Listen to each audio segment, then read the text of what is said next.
الرحمن الرحيم يعتذرون إليكم إذا راجعتم إليهم قل لا تعتذروا لن نؤمن لكم قد نبأنا الله من أخباركم۔ اس سے پہلے والے 10ویں پارے کے آخر میں منافقوں کا تذکرہ چل رہا تھا۔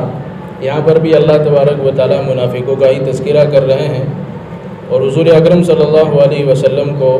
3 طرح کی باتیں منافقوں کے بارے میں ارشاد فرمائیں۔ ایک تو یوں کہا کہ منافقین جب آپ غزائیں گے تو جھوٹی آپ کے سامنے لفاظی کریں گے کہ ہم اس وجہ سے حاضر نہیں ہو سکے، اس وجہ سے آپ کے سامنے نہیں آ سکے۔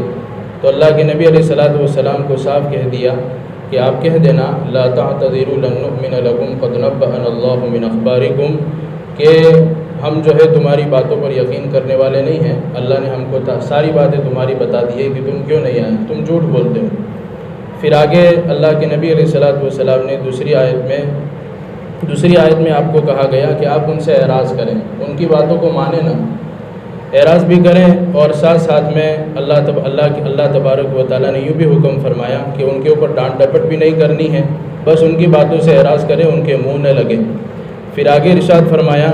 یحلفون لکم لترضوا عنہم فإن ترضوا عنہم فإن اللہ لا یرضی عن القوم الفاسقین۔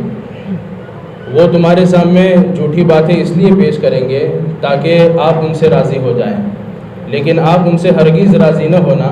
کیونکہ اللہ تبارک و تعالیٰ فاسق قوم سے کبھی راضی نہیں ہوتا ہے۔ جب اللہ راضی نہیں ہوتا ہے تو نبی کیسے راضی ہو سکتے ہیں؟ تو آپ ان سے کبھی راضی نہ ہونا اگر وہ ایسی باتیں آپ کے سامنے پیش کریں۔ وآخرون اعترفوا بذنوبهم خلطوا عملا صالحا وآخر سيئا عسى الله أن يتوب عليهم إن الله غفور رحيم۔ غزوہ تبوک جب ہوا اور اللہ کے نبی علیہ الصلوۃ والسلام اپنے لشکر کو لے کر روانہ ہو گئے تو کچھ صحابہ کسی وجہ سے غزوہ تبوک سے پیچھے رہ گئے تھے، تو اس میں کچھ 10 صحابہ ایسے تھے جو غزوہ تبوک سے پیچھے رہ گئے تھے، انہی کا تذکرہ یہاں پر ہے۔ جب ان کو اس بات کا احساس ہوا کہ ہم نے اتنی بڑی جنگ سے ہم پیچھے رہ گئے، اور بہت ساری وجہ جو ہے علماء نے اور مفسرین نے لکھی ہے، تو ان 10 صحابہ نے اپنے آپ کو مسجد نبوی میں جا کر ستونوں کے ذریعے سے رسی سے باندھ دیا کہ جب تک اللہ کے نبی علیہ الصلوۃ والسلام ہمیں اس رسی سے آزاد نہیں کریں گے تب تک ہم جو ہے اس ستونوں میں بندھے رہیں گے۔ پھر جب اللہ کے نبی علیہ الصلوۃ والسلام غزوہ تبوک سے واپس آئے، اور آپ کی عادت تھی کہ جب بھی آپ سفر سے واپس آتے تو سب سے پہلے مسجد میں جا کر 2 گانا ادا کرتے، 2 رکعت نماز پڑھتے اور لوگوں سے ملاقات کرتے۔ آپ جب نماز سے فارغ ہوئے دیکھا تو الگ الگ ستونوں کے اوپر صحابہ رسی سے بندھے ہوئے ہیں، تو اللہ کے نبی علیہ الصلوۃ والسلام نے وجہ پوچھی کہ کیوں اس طرح بندھے ہوئے ہیں، تو انہوں نے وجہ بتائی کہ ہم اس غزوے سے پیچھے رہ گئے، تو ہم نے اپنے آپ کے اوپر یہ سزا قائم کر دی ہے کہ جب تک اللہ کے نبی جو ہے اس رسی کو کھولیں گے نہیں، ہم تب تک یہاں سے ہٹیں گے نہیں۔ تو فوراً اللہ تبارک و تعالیٰ نے اس آیت کو اتارا کہ ہم نے ان کی اس خطا کو معاف کر دیا ہے، تو اللہ کے نبی علیہ الصلوۃ والسلام نے اس رسی کو کھول دیا۔ والذین اتخذوا مسجدا ضرارا وکفرا وتفریقا بین المؤمنین وارصادا لمن حارب اللہ ورسولہ من قبل۔ یہاں پر ایک بہت بڑی منافقین کی سازش کا ذکر ہے کہ جب اللہ کے نبی علیہ الصلوۃ والسلام غزوہ تبوک کی تیاری کرتے تھے تو منافقوں کی طرف سے آپ کے پاس خبر پہنچی کہ مقام قباء میں ہم ایک مسجد تعمیر کر رہے ہیں، تو انہوں نے یہ خبر بھیجی کہ آپ جو ہے یہاں پر مسجد تعمیر ہو جانے کے بعد یہاں پر برکت کے طور پر نماز پڑھیں تو ہمارے لیے خوشی کی باعث ہوگا۔ تو اللہ کے نبی علیہ الصلوۃ والسلام نے کہا کہ ابھی میں سفر پر جا رہا ہوں، غزوہ تبوک سے واپس ہوں گا تو انشاءاللہ وہاں پر آؤں گا۔ لیکن یہ لوگ جو یہ تعمیر کر رہے تھے ان کی تعمیر کا مقصد بالکل صحیح نہیں تھا، بلکہ اس کے پیچھے جو ہے ایک بہت بڑی سازش تھی کہ مسلمان اور اسلام کے خلاف یہاں پر سازش رچی جائے چھپ کر، وہ ایک مرکز بنانا تھا سازش کا۔ تو جب اللہ کے نبی علیہ الصلوۃ والسلام غزوہ تبوک سے واپس اپنے مقام پر آئے تو اللہ تبارک و تعالیٰ نے فوراً آپ کو اس بات کی خبر دے دی کہ ان کی نیتیں درست نہیں ہیں، آپ ہرگز جو ہے وہاں پر جانے کی زحمت نہ اٹھائیں۔ تو فوراً آپ نے 4 صحابہ کو اس مسجد کو گھرانے، حالانکہ وہ مسجد نہیں تھی لیکن انہوں نے اپنے گمان میں مسجد بنا لی تھی، اور اللہ کے نبی کو اس لیے یہاں پر بلاتے تھے تاکہ ایمان والے بعد میں اعتراض نہ کریں، ایمان والے بعد میں اعتراض نہیں بولے تمہارے نبی یہاں پر نماز پڑھ کے گئے تو تم کیوں بولتے ہو۔ تو اللہ کے نبی علیہ الصلوۃ والسلام کو اللہ تبارک و تعالیٰ کی طرف سے باخبر کر دیا اور کہا کہ آپ ہرگز وہاں پر نہ جائیں۔ آپ نے 4 صحابہ کو بھیجا کہ اس عمارت کو منہدم کر دو، ختم کر دو۔ وہاں پر 4 صحابہ نے جا کر اس کو نظر آتش کر دیا۔ لمسجد اسس علی التقوى من اول یوم احق ان تقوم فیہ رجال یحبون ان یتطہروا واللہ یحب المطہرین۔ یہاں پر اللہ تبارک و تعالیٰ نے مسجد قباء کی فضیلت بیان فرمائی ہے کہ اللہ کے نبی علیہ الصلوۃ والسلام وہاں پر ہر شنیچر کو وہاں پر نماز پڑھنے کے لیے جاتے تھے، اور یوں فرمایا کہ اس میں رہنے والے لوگ بڑے پاکیزہ لوگ ہیں، واللہ یحب المطہرین، اور اللہ نے ان کی پاکیزگی قرآن میں بیان فرمائی۔ تو اللہ کے نبی علیہ الصلوۃ والسلام نے ان سے پوچھا کہ اللہ تبارک و تعالیٰ نے تمہارے پاکیزگی قرآن میں بیان فرمائی، اس کی کیا وجہ ہے، تم ایسا کون سا عمل کرتے ہو؟ تو ان لوگوں نے کہا کہ ہم استنجے کے بعد پانی سے استنجا کرتے ہیں، مٹی سے نہیں کرتے، یعنی بالکل صاف ستھرے رہتے ہیں۔ تو گویا اس کی فضیلت یہاں پر ان لوگوں کی، مسجد والوں کی بھی، اور مسجد کی فضیلت یہاں پر بیان فرمائی۔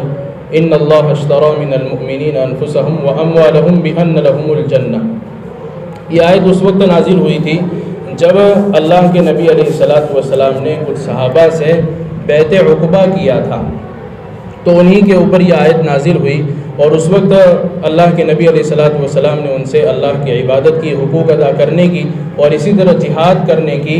جو ہے ان سے بیعت لی تھی، اور یہ تیسری بیعت تھی جس کو بیعت عقبہ ثالثہ کہا جاتا ہے۔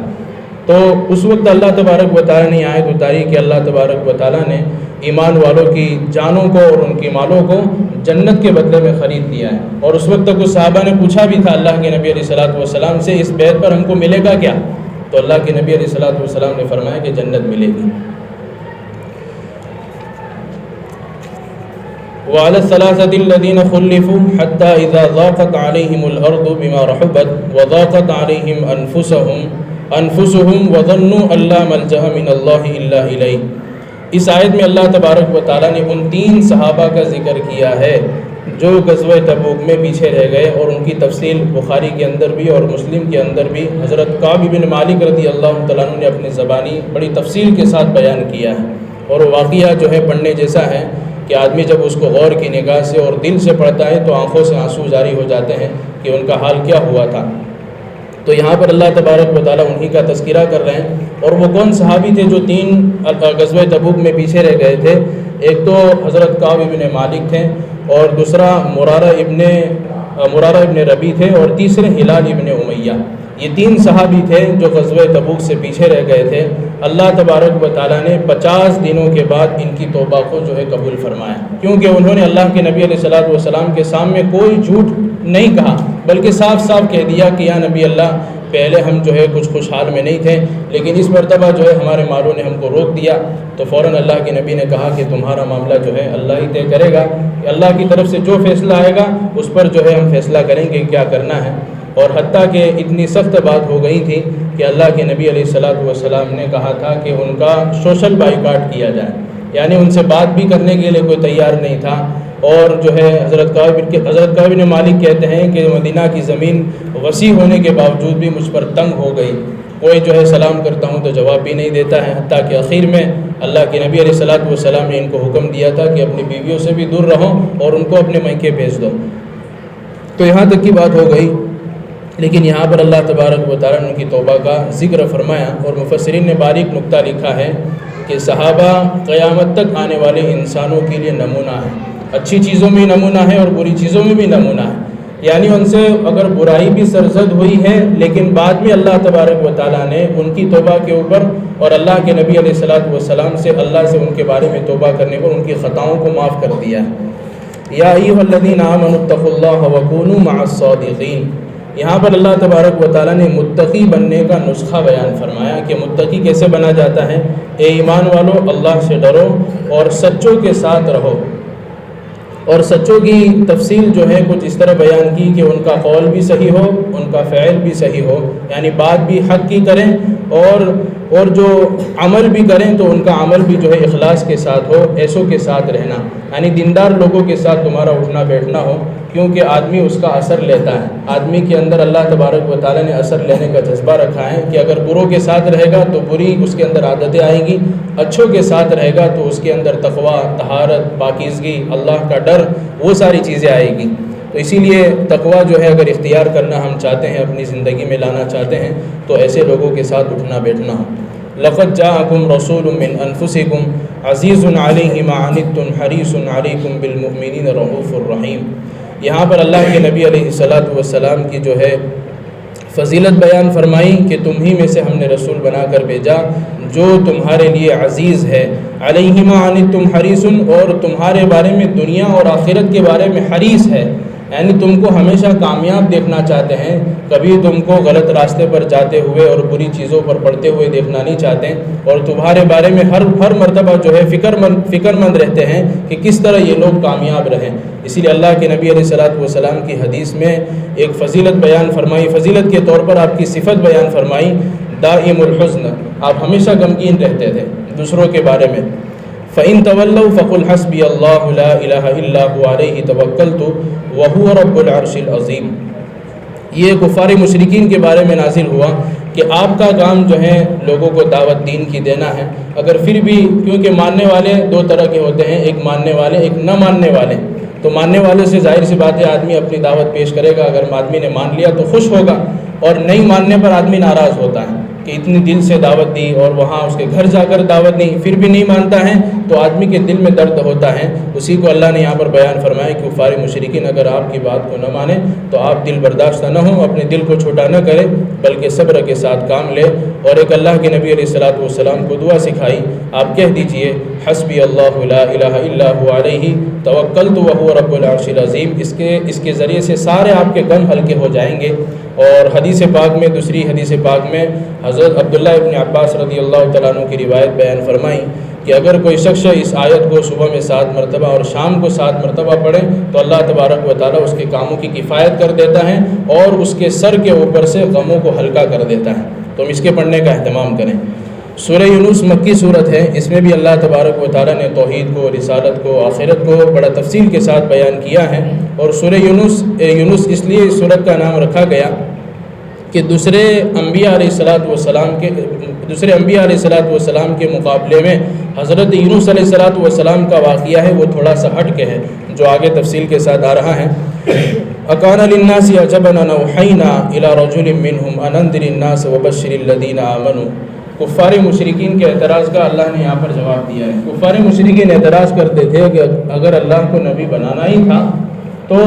اتنا جو ہے پست اور ذلیل جو ہے کیوں نبی بنایا، کہ جو ہے امی بھی ہے اور ساری چیزیں اس کے اندر جو ہے برائی موجود ہے، بازاروں میں چلتا پھرتا ہے، قرآن میں اس کا تذکرہ ہے کہ ایسے نبی بنا دیا۔ تو اللہ تبارک و تعالیٰ نے یہ آیت اٹھا کر ان کے اعتراض کو ختم کر دیا کہ اکان للناس عجبا ان اوحینا الی رجل منهم، کہ اگر کیا انسانوں کے اندر سے نبی نہ بناتے تو کیا جبرائیل امین تمہارے پاس نبی بنا کر بھیجے جاتے؟ اور فرشتوں کی بات انسان کیسے قبول کرتا؟ حالانکہ اللہ نے ان کی صرف خیر ڈالی ہے اور انسان خیر اور شر دونوں کا مادہ ہے، تو انہی کے اندر سے نبی بنا کر بھیجنا یہ اللہ تبارک و تعالیٰ کی قدرت کی ایک بہت بڑی نشانی ہے۔ اور اللہ تبارک و تعالیٰ نے یہاں بیان فرمایا ان اوحینا الی رجل منهم ان انذر الناس وبشر الذین آمنوا۔ کیا تم اس بات سے تعجب کرتے ہو کہ ہم نے وہی بھیجی کیسے آدمی پر جو تم میں سے لوگوں کو ڈراتا ہے اور ایمان والوں کے لیے خوشخبری دیتا ہے؟ ان کے رب کے نزدیک ان کا مقام بہت بڑا ہے۔ اور کافر کہتے تھے ان ھذا لساحر مبین، یہ تو صرف کھلا جادوگر ہے۔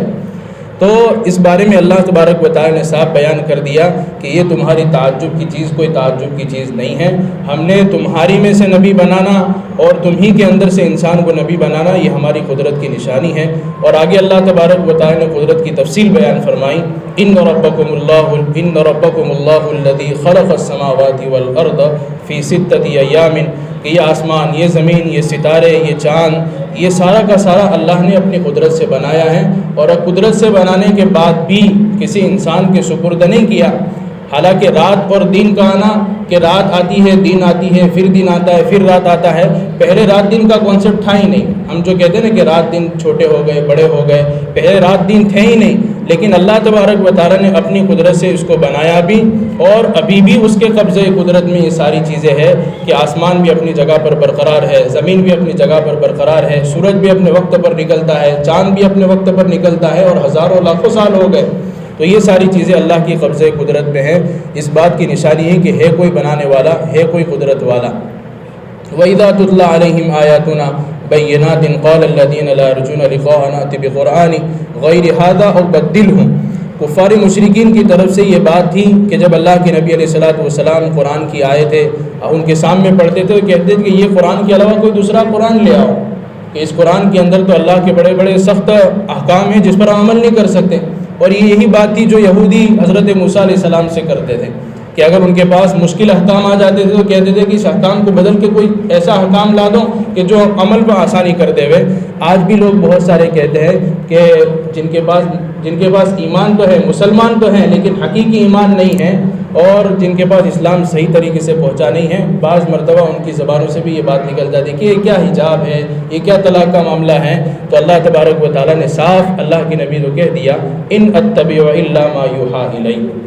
کہ جو اللہ تبارک و تعالیٰ کی طرف سے بات آتی ہیں میں اسی کی اتباع کرتا ہوں، اور میرے ہاتھ میں نہیں ہے کہ میں اس کو بدل دوں. قل ما یکون لی ان ابدلہ من تلقاء نفسی، میرے ہاتھ میں نہیں کہ اس کو بدل، اللہ نے جو لوگوں کے اوپر ڈال دیا اب اس کو کرنا ہے. تو وہ اللہ تبارک و تعالیٰ کی طرف سے احکام آتے ہیں، بندوں کی طرف سے جو ہے بات طے نہیں ہوگی کہ وہ جو چاہے وہ ہوگا. قل من یرزقکم من السماء والارض ام من یملک السمع والابصار. یہاں پر اللہ تبارک و تعالیٰ مشرکین کے ایک اور اعتراض کو دفع کرتے ہیں. کیا دفع کرتے ہیں؟ وہ اللہ کو مانتے تھے کہ اللہ تبارک و تعالیٰ نے آسمان اور زمین اور کائنات سب اللہ ہی نے بنایا ہے، لیکن یہ بت جو ہے وہ کسی نہ کسی درجے میں نعوذ باللہ اللہ کے شریک ہیں، کہ اللہ رزق دینے والا ہے، لیکن یہ بت جو ہے اللہ تبارک و تعالیٰ کے رزق دینے میں مدد کرتے ہیں، بارش دینے میں مدد کرتے ہیں، بیماری کو دور کرنے میں مدد کرتے ہیں، اور بیماری کو ختم کرنے میں مدد کرتے ہیں، صحت دینے میں مدد کرتے ہیں. تو اللہ تبارک و تعالیٰ نے کہا کہ اپنے نبی سے کہ کہہ دو کہ تمہیں آسمان سے رزق دیتا کون ہے، زمین سے تمہیں رزق دیتا کون ہے، تمہارے کان اور تمہارے آنکھ کس نے بنائی، کون اس کا مالک ہے. وَمَن يُخْرِجُ الْحَيَّ مِنَ الْمَيِّتِ وَيُخْرِجُ الْمَيِّتَ مِنَ الْحَيِّ، زندہ کو مردے سے، مردے کو زندہ سے کون نکالتا ہے. پھر فوراً وہ لوگ کہیں گے فَسَيَقُولُونَ اللَّهُ، اللہ ہی بناتا ہے اور اللہ ہی ساری چیزیں کرتا ہے. تو آپ کہہ دو کہ افلا تتقون، پھر بھی اللہ سے ڈرتے نہیں. کتنا آسان انداز کے ساتھ اللہ ان کو سمجھاتے ہیں، انہی کی زبان سے کہلوا دیا کہ ساری چیزیں اللہ ہی نے بنائی. افلا تتقون، اللہ سے ڈرتے نہیں ہو. اور آگے بھی اللہ تبارک و تعالیٰ اپنی قدرت کی نشانیوں کو بیان فرماتا ہے، اور ایک بہت بڑا چیلنج کفار مشرکین کے سامنے اللہ نے پیش کیا. وہ یوں کہتے تھے کہ یہ محمد جتنی بھی باتیں بیان فرماتا ہے وہ سب گھڑی ہوئی باتیں ہوتی ہے، ہم یقولون افترا، یہ سب گھڑی ہوئی باتیں ہوتی ہے. تو اللہ تبارک و تعالیٰ ان کو چیلنج کرتے ہیں کہ چلو مان لیا ہم نے کہ محمد صلی اللہ علیہ وسلم جو بھی بتاتے ہیں، چاہے قرآن میں سے بتاتے ہو، یہ سب ان کی گھڑی ہوئی بات ہیں. تو تمہارے اندر اتنی طاقت ہے کہ قرآن جیسی کوئی ایک سورت تم لا کر پیش کر دو. تم تو عربی کو اچھی طریقے سے جانتے ہو، اس کے قواعد اچھی طریقے سے جانتے ہو، تو قرآن کی جو ہے ایک سورت لا کر بتا دو تو ہم مان لیں گے کہ محمد صلی اللہ علیہ وسلم اپنی طرف سے گھڑ رہے ہیں. لیکن ایک سورت تو کیا پیش کرتے ہیں، ایک آیت، اور ایک آیت کا ٹکڑا بھی جو ہے وہ پیش نہ کر سکے. تو اللہ تبارک و تعالیٰ یہ آیت بیان کر کے ثابت کرنا چاہتے ہیں کہ تمہارا اعتراض بغیر دلیل کے ہے. اگر تم جو ہے اس بات کا دعویٰ کرتے ہو تو دعوے کے بعد تمہارے اوپر دلیل ہونی چاہیے. جب دلیل نہیں ہے تو تمہارا دعویٰ بھی جھوٹا ہے، اور قرآن بالکل سچا ہے، برحق ہے، اللہ تبارک و تعالیٰ کی طرف سے حق ہے. وما تكون في شأن وما تتلو منه من قرآن ولا تعملون من عمل إلا كنا عليكم شهودا إذ تفيضون فيه وما يعزب الرب مثقال ذرة في الأرض ولا في السماء ولا أصغر من ذلك ولا أكبر إلا في كتاب مبين. یہاں پر اللہ تبارک و تعالیٰ نے بڑی اہمیت کے ساتھ جو ہے اس بات کو بیان فرمایا کہ آسمان اور زمین اور اس کے اندر جتنی بھی چیزیں ذرے ذرے کا وہ مالک ہے. اور کفار مشرکین یوں کہتے تھے کہ انسان مر جائے گا اور جب اس کو دفن کر دیا جاتا ہے تو وہ تو مٹی مٹی ہو جاتا ہے، تو پھر اللہ قیامت میں دوبارہ زندہ کیسے کرے گا. باس بادل موت کے اوپر جو ہے انہوں نے اعتراض کیا. تم کہتے ہو کہ دوبارہ انسان کو اٹھایا جائے گا، تو کیسے اٹھایا جائے گا؟ ہم کو تو سمجھ میں ہی نہیں آتا ہے کہ جب انسان مٹی مٹی ہو جاتا ہے پھر دوبارہ کیسے اٹھایا جائے گا. تو اللہ تبارک و تعالیٰ نے اس آیت میں صاف بیان فرمایا کہ تم اپنے عقل کو اللہ کی عقل کے برابر میں کھڑا مت کرو. اللہ تبارک و تعالیٰ کی عقل اور اللہ تبارک و تعالیٰ کا علم تم سے کہیں زیادہ ہے، تم سے کہیں زیادہ ہے. جب اللہ تبارک و تعالیٰ نے انسان کچھ نہیں تھا، پانی کے ذریعے سے اس کو پیدا کر دیا، تو مرنے کے بعد دوبارہ زندہ نہیں کر سکتا. تو یہ اللہ تبارک و تعالیٰ نے ان کے اعتراض کو دفع کر دیا. وَاتْلُ عَلَيْهِمْ نَبَأَ نُوحٍ، اس آیت کے ذریعے سے اور آگے چند آیتوں تک اللہ تبارک و تعالیٰ نے امم سابقہ کا ذکر کیا ہے، اور اللہ کے نبی علیہ الصلوۃ والسلام کو اس کے ذریعے سے تسلی دے دی کہ اس سے پہلے والی امت بھی جو ہے گزر چکی ہے اور ان کے سامنے بھی ہم نبی بھیج چکے ہیں، تو بہت سارے لوگ ایسے تھے کہ ان کی باتوں کو ٹھکرا دیا۔ تو یہاں پر حضرت نوح علیہ السلام کا واقعہ بیان فرمایا، اور مکمل صورت اللہ تبارک و تعالی نے سورہ نوح کے نام سے اتاری کہ حضرت نوح علیہ السلام کو اپنی قوم کی طرف بھیجا گیا تھا، اور چند لوگ اور آپ کی جو ہے دعوت کے اوپر، حالانکہ آپ کی دعوت کئی سالوں رہی، 950 سال قرآن کریم بیان کرتا ہے، لیکن دعوت کو قبول کرنے والے چند ہی لوگ تھے۔ لیکن جب ان کے اوپر اللہ کا عذاب آیا تو عذاب آنے کے بعد توبہ قبول کر لی، لیکن اللہ تبارک و تعالیٰ نے اس توبہ کو قبول نہیں فرمایا کہ توبہ کا وقت پہلے تھا اب نہیں ہے۔ اور آگے پھر موسیٰ علیہ السلام کا ذکر ہے، ثم بعثنا من بعدهم موسیٰ وہارون الی فرعون، کہ حضرت موسیٰ کو، حضرت ہارون کو ہم نے فرعون کی طرف بھیجا۔ اور یہ فرعون کا واقعہ بھی جو ہے اس سے پہلے والی سورہ اعراف کے اندر بڑا تفصیل کے ساتھ آیا کہ فرعون جب غرق ہونے لگا تو پھر کہنے لگا کہ میں موسیٰ اور ہارون کے رب پر ایمان لایا۔ اللہ تبارک و تعالیٰ نے کہا کہ اب ایمان قابل قبول نہیں ہے، کیونکہ تم نے ساری آخرت کے پردے اٹھا لیے گئے اور ساری چیزوں کو دیکھ لیا، اب ایمان قابل قبول نہیں ہے۔ تو پھر اللہ نے اس کے ایمان کو بھی قبول نہیں فرمایا اور بڑی جو ہے عبرت کا نشان بنا دیا فرعون کو، فَالْيَوْمَ نُنَجِّيكَ بِبَدَنِكَ لِتَكُونَ لِمَنْ خَلْفَكَ آیَةً، کہ ہم نے اس کی باڈی کو قیامت تک آنے والے انسانوں کے لیے نشانی بنا دیا کہ دیکھو جس نے خدائی کا دعویٰ کیا تھا، اللہ ہونے کا دعویٰ کیا تھا، اس کا حشر ہم نے کیا کیا۔ ساری قوم جو ہے دریا کے اندر غرق ہو گئی، صرف پانی نے جو ہے فرعون کی لاش کو باہر پھینک دیا، تاکہ قیامت تک آنے والے لوگوں کے لیے یہ نشانی بن جائے اور عبرت کا نشان بن جائے۔ پھر حضرت یونس علیہ السلام کی قوم کا ذکر ہے، اور یہ حضرت یونس علیہ السلام کی جو قوم تھی، قوم نینوا وہاں پر بستی تھی، اور یہ بھی اپنی قوم کو دعوت دیتے رہے، اور مفسرین نے لکھا ہے کہ 9 سال تک انہوں نے اپنی قوم کو دعوت دی، لیکن پھر اللہ تبارک و تعالیٰ کی طرف سے حکم ہوا اپنی قوم کو بتا دو کہ اب عذاب آنے والا ہے تمہارے اوپر۔ لیکن قوم نے کیا کہا کہ قوم نے آپس میں جو ہے اپنے ساتھیوں سے مشورہ کیا کہ اگر یونس علیہ السلام یہاں پر رہتے ہیں، یعنی اپنے پاس رہتے ہیں، تو یہ عذاب نہیں آئے گا، اگر یہ چلے جاتے ہیں تو عذاب آئے گا۔ اب اچانک جو ہے حضرت یونس علیہ السلام راتوں رات اپنی بستی کو چھوڑ کر چلے گئے، اور جب صبح میں یہ لوگ اٹھے تو عذاب کے آثار ظاہر ہو رہے تھے، لیکن ابھی عذاب ان کے اوپر آیا نہیں تھا۔ تو عذاب کے آنے سے پہلے سارے کے سارے گھر والے جو ہے میدان کے اندر نکل گئے اور اللہ سے توبہ کر لی، اور اللہ تبارک و تعالیٰ کی اطاعت کی جو ہے وعدہ کر لیا کہ اللہ ہم تیری اطاعت کریں گے، حتیٰ کہ آپس کے اندر جو حقوق باقی تھے انہوں نے حقوق ادا کر دیے، حتیٰ کہ مفسرین نے اتنی باریک بات لکھی ہے کہ اگر کسی کی اینٹ دوسرے کی دیوار کے اوپر تھی تو اس کو جو ہے گرا دیا کہ یہ بھی جو ہے اس کا حق ہے، تو اس کو بھی نکال دیا، اور اللہ تبارک و تعالیٰ سے مکمل معافی مانگ لی۔ تو اللہ تبارک و تعالیٰ نے بیان فرمایا لما آمنوا کشفنا عنہم العذاب، کہ ہم نے جو ہے اس توبہ کی وجہ سے ان کے اوپر سے عذاب کو ہٹا دیا۔ حالانکہ پہلی امتوں کا حال یہ تھا کہ جب عذاب آتا تھا پھر توبہ کرتے تھے، لیکن حضرت یونس علیہ السلام کی قوم نے عذاب کے آنے سے پہلے توبہ کر لی، تو اللہ نے ان کی توبہ کو قبول کر لیا۔ اسی لیے سورت کا نام سورہ یونس رکھا ہے، کیونکہ ان کا الگ سے تذکرہ ہے تھوڑا سا پہلی امتوں کے مقابلے میں۔ قُلْ يَا أَيُّهَا النَّاسُ قَدْ جَاءَكُمُ الْحَقُّ مِنْ رَبِّكُمْ فَمَنِ اهْتَدَىٰ فَإِنَّمَا يَهْتَدِي لِنَفْسِهِ۔ اس آیت میں اللہ تبارک و تعالیٰ اپنے نبی کو کہتے ہیں کہ تمہارا کام صرف جو ہے دین کی بات کو دوسروں تک پہنچا دینا، ہدایت کا دینا اللہ کا کام ہے۔ فَمَنِ اهْتَدَىٰ فَإِنَّمَا يَهْتَدِي لِنَفْسِهِ، جس کو ہدایت ملے گی وہ اپنے لیے ہدایت ملے گی، وَمَنْ ضَلَّ فَإِنَّمَا يُضِلُّ عَلَيْهَا، اور جو گمراہ ہوگا وہ اپنی ہی وجہ سے گمراہ ہوگا۔ وَمَا أَنَا عَلَيْكُمْ بِوَكِيلٍ، اور اپنے لوگوں سے کہہ دو کہ میں تمہارا ذمہ دار نہیں ہوں، میری ذمہ داری تو پوری ہو گئی، میں نے تم تک پوری حق بات پہنچا دی، اب جو ہے اللہ مجھ سے پوچھنے والا نہیں ہے تمہارے بارے میں کہ تمہارے پاس کوئی آیا تھا کہ نہیں آیا تھا۔ جب تمہارے پاس اتنے بڑے نبی بھیج دیے گئے، کتاب دے دی گئی، تو پھر جو ہے اللہ کے نبی کو کہا کہ ان سے کہہ دو کہ تمہارا جو ہے کوئی میں ذمہ دار نہیں ہوں۔ اللہ تبارک و تعالی ہم سب کو ان کہی ہوئی باتوں پر عمل کرنے کی توفیق عطا فرمائے۔